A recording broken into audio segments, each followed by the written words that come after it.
Вам не потрібно знати всю психологію, ізучати спортивну психологію, щоб допомогти вашому спортсменові. Щоб ваш спортсмен відчув, що він чи вона справляються. Чому я зараз це кажу? Тільки що пройшла консультація, якою могло би не бути в гарному сенсі цього слова.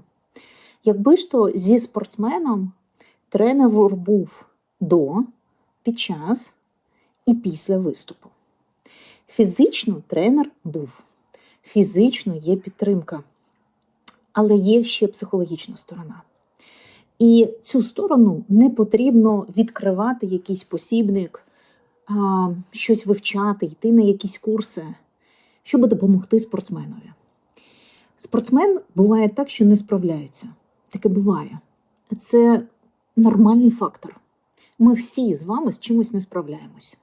Але в житті це не так ми бачимо, це не так критично, як в спорті. Коли ми прям бачимо це на результаті. І що таке бути поруч зі спортсменом? Важливо розуміти, що в цей час ви контейнер. Контейнер – це не тоді, коли у вас вирує багато почуттів, а вони вирують. Я вам вірю, це правда. Мається на увазі, що ви поглинаєте емоції вашого спортсмена. Ні, ви не психолог в даний час.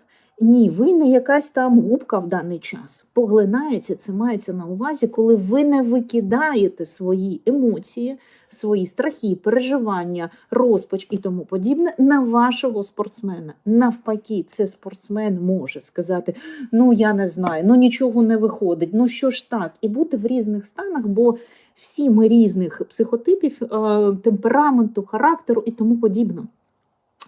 Як би вам це не подобалось, але важливо розуміти, що це дуже стресовий період для спортсмена. Да, він для вас також стресовий. Але хто виступає, той зараз і найголовніший. Виступає спортсмен. І якщо ми своєму спортсменові психологічно кажемо, давай, да скільки можна, да я вже не можу, чи йди, я не можу тебе бачити. Оці всі фрази ви не стаєте контейнером. Контейнер – це та людина, яка навпаки каже, так, ти справишся. Директива – це не жорсткість, але це пряма, сильна мова. Ти справишся. Так, а що сталося? Все окей, давай підійди до мене, побудь зі мною. Багато спортсменів, вони не можуть сказати, що мені потрібна підтримка. І вони іноді просто підходять до тренера. А тренер може сказати, що, давай там йди вже, що ти отут біля мене вешкаєшся. А біля мене вешкаєшся, це каже, що спортсмен, йому щось від вас потрібно. І щось від вас потрібно, це саме на змаганнях. Це каже про те, що йому просто потрібна підтримка. Зараз в мене була консультація з дуже професійною, дорослою спортсменкою. Вона чемпіонка. Вона чемпіонка країни, Європи, вона молодець. Але були моменти, коли, не справилася по різним факторам, тому що це ще важливо робити аналіз, великий аналіз, що відбувалося. Це не тільки психологічно. Коли спортсмен виграє і програє, там сукупність взагалі всього, з чим потрібно розбиратися, як тренувався, як підходив, в якому стані був, в якому періоді був і багато всього. Так от, в той час, коли ми розмовляли, вона каже, я не справляюся. І я кажу, звідси це я не справляюсь, бо дивись, в тебе виходить, ти йдеш, ти молодець. По яких факторах ти вирішила, що ти не справляєшся? І це не справляюсь виявилось саме тоді, коли спортсменка не виступила. І було відчуття, що я не справляюсь. І воно настільки прошилось і залишилось, що зараз воно залишилось як внутрішній голос, коли навіть все йде добре, що я не справляюсь. І цей внутрішній голос, він обезцінює всю роботу цієї спортсменки, яка зараз ведеться. І, звісно, в самий піковий момент цей внутрішній голос вилізе. Коли нам важко, коли ми в стресі, цей внутрішній голос вилазить. А як він з'явився? Він з'явився саме тоді, коли спортсменка не виступила, а поруч емоційно не було тренера. Емоційно це означає, що коли ваш спортсмен не показав результат, важливо свої емоції відокремити зараз, як би ви не злилися на цього спортсмена, який би відчай у вас не був, бо ви багато вкладаєте сил. Важливо підійти і сказати, ми це пройдемо. Приєднатися до ми. Важливо бути в ми до, під час і після змагань. В цілому це не так багато. Ми справимося, ми разом, ми подолаємо, ми це пройдемо. Якщо би тренер сказав «ми пройдемо», цього внутрішнього голосу не було би, що я не справляюсь, і він би не вилазив кожен раз, коли щось йде не так. Звісно, я не хочу звинувачувати і сказати, що тільки тренер всьому винен. Тренер не винен. Тренер несе колосальну відповідальність, нагрузку психоемоційну, велику. Але із-за маленької дрібнички ми реально можемо втратити результат. Бо саме ми, оце відчуття, що спортсмен не один, да саме заради цього спортсмен іноді подолає багато-багато чого, що він сам чи вона навіть не думали подолати. Коли тренер каже, я знаю, ти це можеш, я знаю, йди і зроби це. Саме заради цього, бо тренер – це авторитарна персона. Якщо це скаже психолог, він не авторитарна персона. Це та персона, яка, наприклад, спортсмен завжди знає, де що вона розуміє в боксі, в легкій атлетиці і тому подібне. Вона не має такого, чи він авторитету, як тренер. Тренер – це Бог реально для спортсмена, якому вірить спортсмен. І якщо ви покидаєте спортсмена, давай, там, не виступив, все, давай, наступний сезон, там якось буде, то ви і в цілому не стаєте більше таким авторитарним, важливим, бо в момент, коли мені боляче, коли мені погано, мене кинули. І вам потрібно бути частичку, не так багато, поруч зі спортсменом. Добавляти частичку ми справимося. Бути директив. Директива – це не жорстокість і не мамочка така, чи папочка, чи психолог. Ти справишся. Що таке? Якщо ви бачите, що спортсмен весь час біля вас, не відштовхуйте його. Йому потрібна підтримка. Він не може сказати це словами. Його ніхто не вчив цьому, і він може боятися, що ви відштовхнете його. Скажіть спортсменові, сідай, іди до мене. Побудь зі мною. Не треба бути психологом, не треба загружати свою голову, що мені сказати, як мені мотивувати. Будьте тренером. Психолог – це психолог, ви тренер, ви себе загрузите настільки, ви так загружені, що ви просто не витягнете цього. Якщо я вам зараз дам так, як мотивувати, записуйте, що казати, воно вилетить, бо ви також в стресі. Єдине, що важливо, це людяність і частичка ми. Що в даний час мої емоції, вони там трошечки позаду. Зараз важливо витримати, ви скала, і об цю скалу лікується ваш спортсмен, об цю скалу спирається ваш спортсмен. І якщо ви його покидаєте, давайте на прикладі, знову ж таки, приклад, спортсменка виступила, вона не взяла ту вагу, на яку вони готувалися, і коли вона повертається з помоста, головний тренер і лікар, які стояли поруч, вони вже були далеко. Не взяла – до побачення. Що відчуває спортсмен? Я просто матеріал. Якщо я не зміг, до побачення, наступний. Потім вона каже, коли ми прийшли всі, була вечеря, зі мною не розмовляв ніхто. Що відчуває спортсменка? Коли я виступаю – окей. Коли я не виступаю – я погана. І найгірше записується в підсвідомості «я не справилась». Оце найгірше, бо я не справилась, воно вийде в неї, обов'язково вийде, якщо вона не прийде до гарного психотерапевта. Іноді з цим, якщо тільки ви закінчили хтось там маленький курс спортивної психології, вони не зможуть з цим працювати, бо це питання підсвідомості, це питання саме психотерапевт працює з цим. Коли ми оці внутрішні блоки, це вже блок внутрішній, він став блоком завдяки цій лікарці і тренеру, хоча б лікаркам залишилось, що тренер пішов, а лікарка також пішла з тренером.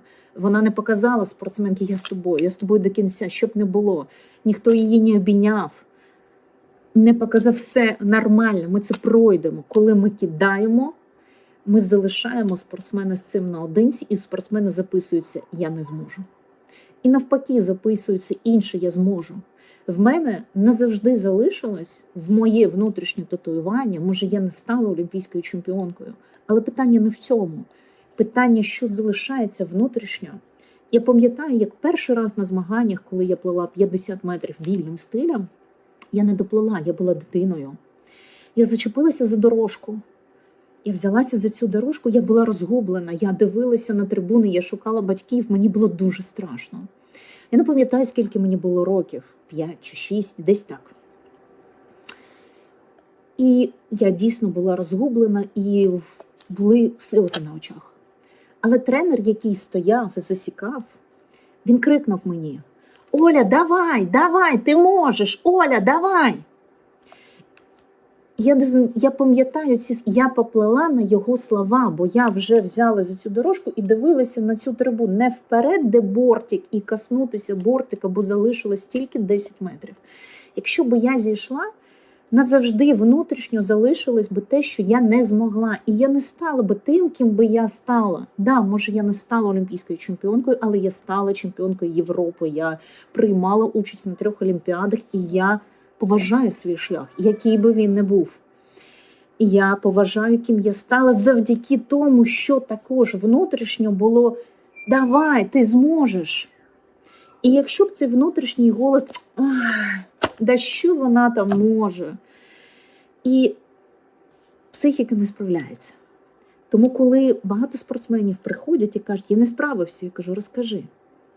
І вони розповідають, і там я бачу, що їм просто не вистачило підтримки. Їм просто не вистачило навіть тоді, коли вони не справились дійсно, щоб це не залишилося внутрішньо, як татуювання, що я не зміг, щоб цей час, коли так не вийшло, мама, папа, тренер, хтось підійшов, обійняв, чи просто був поруч і сказав «все добре, я поруч». Ми справимося. Оце «ми справимося» перепрошиває все. І такий спортсмен не прийде до психотерапевта чи спортивного психолога, бо внутрішній голос, він буде ваш голос, але це його буде думка. Да? Він буде думати, чи вона, що це моя думка, я справлюсь в стресі, вічі, коли не виходить, коли не йде тренування, вже там якесь поспіль, да? Скоро змагання, а внутрішній голос – нічого, я справлюсь. Оцей голос ваш. Тому вам потрібно тільки людяність, тільки бути поруч. Ваші емоції, так, залиште їх на потім. На потім, коли закінчиться змагання, і ви зможете поматюкатися, прийти в номер, чи зайти в туалет, поматюкатися, виплеснути свої емоції і тому подібне. Але зараз я скала для моїх спортсменів. Чому це так важливо? Бо скільки б років не пройшло? З тієї ситуації, як я плила перший раз, вже пройшло 35-36 років. А я пам'ятаю цього тренера. Я пам'ятаю свого батька, який після моїх програшів був поруч зі мною. І зараз, коли в мене багато чого не виходить, а в мене багато чого не виходить, все одно є їх голос. Це не мій голос, це їх голос. Ми справимося, ми пройдемо це. І ви на віка, ви назавжди залишаєтесь в голові вашого спортсмена. Ви не просто залишаєтесь. Навіть коли ваш спортсмен стає дорослим, в нього з'являються діти, навіть ви будете в голові його дітей, але з точки зору якогось доброти. З точки зору того, що це прош'ється внутрішньо через те, що ми справимось. Як би важко не було. Тому вам не потрібно вивчати всю психологію, мотивацію, шукати підходи, бо це важкий шлях, це не той шлях. Щоб мені працювати зі спортсменами, мені не потрібно шукати всю методику спорту. Так, я закінчила інфіз, але не потрібно. Потрібно знати фахово психологію, психотерапію, спортивну психологію. А вам потрібно бути тренером, але тренером скалою. Не мамою, не папою, не психологом, скалою. І саме це ми справимося. І тоді, напевно, буде мало клієнтів, але в гарному сенсі, в спортивній психології, буде щось інше. Але не тоді, коли спортсмен приходить і каже, в мене не виходить. І це ж неправда. В спорті, коли спортсмен знаходиться, якщо ми беремо весь спорт, то багато чого вийшло. Спортсмен дійшов до ланки майстер спорту міжнародного. Він дійшов. Не можна сказати, що не виходить. Виходить. Ваш голос залишається зі спортсменом назавжди, на роки. Ваш голос буде говорити вже з його дітьми через вас. Чи що там в тебе вийшло? Чи навпаки? Я вірю, я з тобою. І спортсмен буде справлятися. Навіть якщо він програє змагання, він буде справлятися по життю. І оце велика місія, ваша місія, бо ви авторитет і наставник. Ви як батьки, ви як тренер. А з психологом проводять час, дуже маленький час, 1 годину. 1 годину на місяць, 1 годину на рік, 1 годину.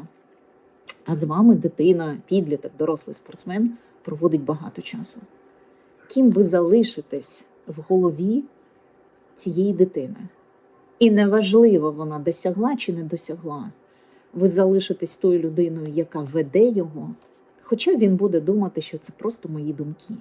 Чи та людина, яка карає його. Тому просто будьте людяними. Успіхів!